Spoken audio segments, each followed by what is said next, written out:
Good morning. This is my day 14, second week on the trail. And my latest start. This will be the first morning really I haven't started in the dark, because I was looking at, I need to make it to River Ranch to get my resupply box, but I don't want to get there late and have to stay there. It's very expensive. They say $70 for a tent site. I don't even pay $70 with my motorhome. I mean, you know, we're self-contained. Why would you pay $70 to park a motorhome someplace? Or a tent, which is even worse. You know, unless there's surf and turf for dinner and all-you-can-eat breakfast, I'm paying $70.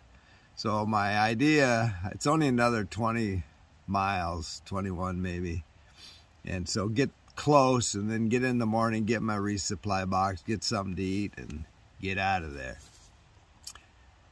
So this morning though, I didn't want to leave early, not only because I don't have that far to go, but because the water's very deep, and on Gut Hook or Far Out, everybody's leaving comments that they've seen the biggest gators on the whole trail in this area. And I have camped in this park before and hiked all these trails in drier conditions and have seen big gators out here. So deep water, dark, not a good combination. So I'm waiting for the sun to come up so I can see what's going to eat me. But to be honest with you, it's been very cold for reptiles down here. Since the Big Cypress Swamp, I haven't seen one snake. Where I saw the panther in that canal, I saw quite a few gators actually sunning because the sun was out that morning. Along all the other dike canals, I've only seen 2 big gators. But I know they're in here in this park. It's a big park, big wild prairie. And so just common sense, don't mix gators in dark and water.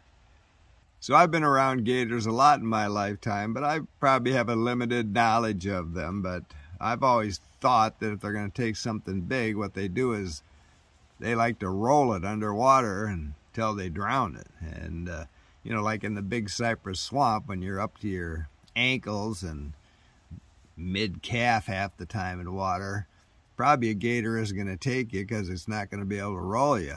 Now, if you're from the southeast, Louisiana to Florida, you're probably saying, that boy don't know what he's talking about. And, you know, don't scare me with facts. So, in my little mind, I'm not walking in waist-deep water in the dark with big gators. I want to be able to see what's going to eat me.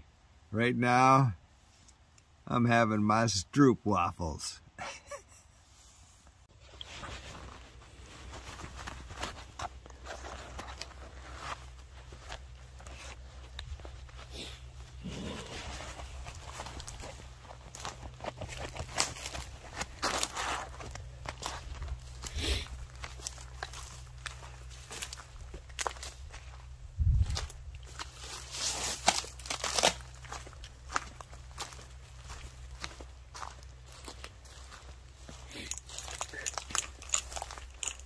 So this is one of the rare, really cold mornings. You can see I've got my Showa gloves on.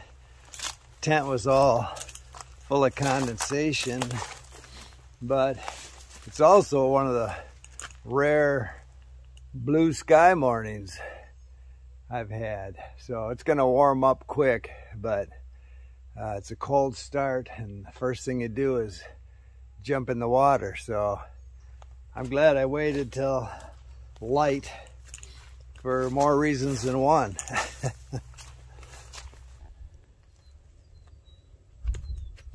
So it's a beautiful morning out here. Just a beautiful prairie. And I should have kept going last night. It was getting dark. It's always better to err on the side of caution, but it sounded like according to the bike people, that it was just going to be that deep water all the way to River Edge, which, you know, I didn't buy that anyway, but I did think it was going to be pretty much what I've been going through for a while. And it was getting dark, so I found that hammock, got back in there and found a nice little dry spot to spend the night. But I've seen, you know, 10 minutes up the trail, I've seen lots of great places to throw up a tent, and it's actually gotten dry here for a while. Not saying it's not going to get wet again, I'm just saying that sometimes you just don't know the information you get from people, and all that information on far out about deeper water up here might be BS too. You just don't know till you get boots on the ground.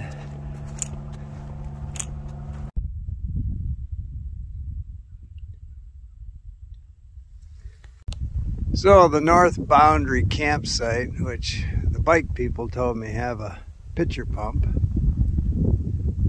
is about 3/10 of a mile right up here. So sounds like breakfast to me.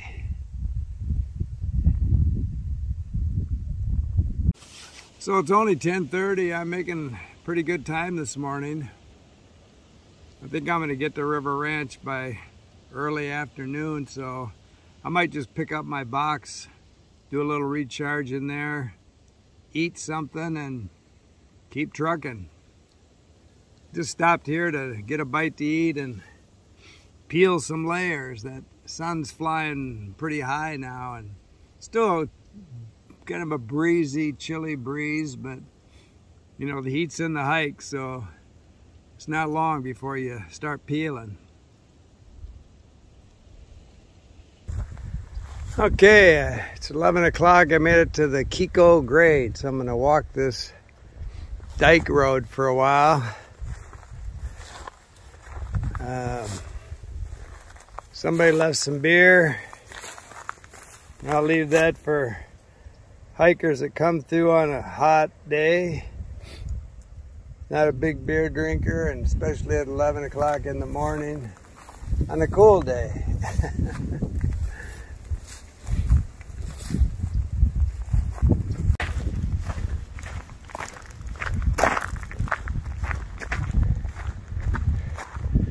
Crossing a lock on this Kiko grade. Not sure what the waterway is.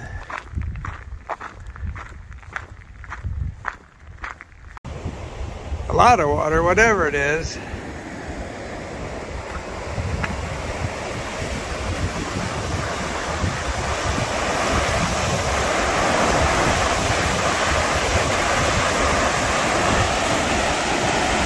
So I've hit a section that's kind of hard to find. I think maybe they're building new trail off this Kiko Road grade, and it's in and out. Hard to follow. It's a big live oak forest. So I've lost the trail 2 or 3 times and had to circle around looking for orange blazes. So one thing you have to deal with on the trail, but really I've had very few problems in all the trails I've done. I think Florida's a little different. So in that section back there that was so hard to find blazes, it's just on and off this road. I should have just stayed on this road. Anyway, I went through some kind of a camp area, probably a water management camp. I don't know, there was some RVs, some metal detector, people tenting. And then a guy, just a sorry guy that had his stuff all tent and crap all over the place, right across the trail. I could see the blazes going through his campsite and on the other side. And then he had a line up with a leash on it and a pit bull on the end of the leash. And the dog was going crazy.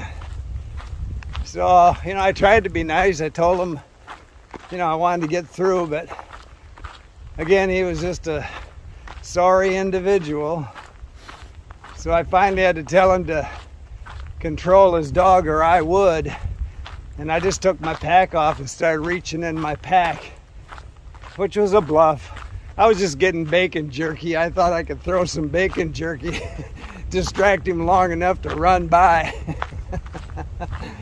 Anyway, he didn't know what I was going to bring out of that pack, so he decided to hold on to his dog while I went by.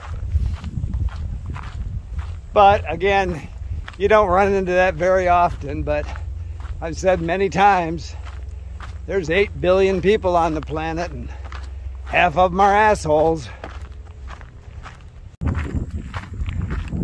So this is Rattlesnake Hammock.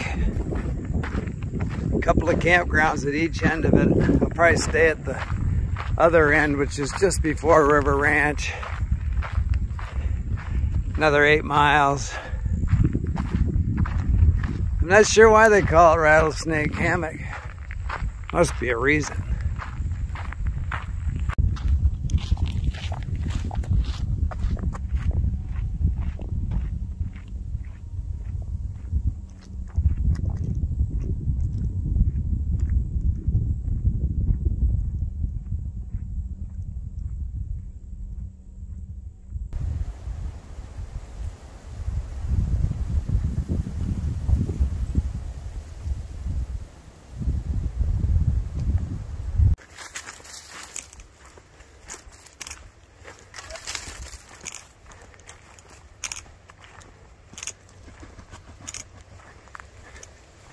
Turkeys.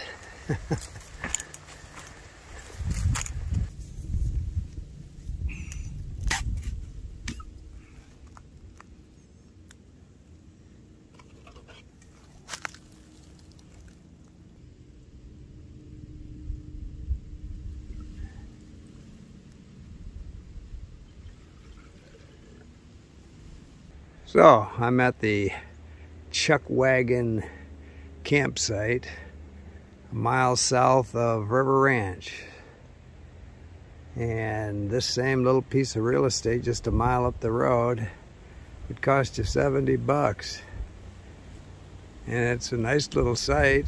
Only thing I see wrong with it is there's no Chuck Wagon. I was hoping for cowboy stew. Love cowboy stew.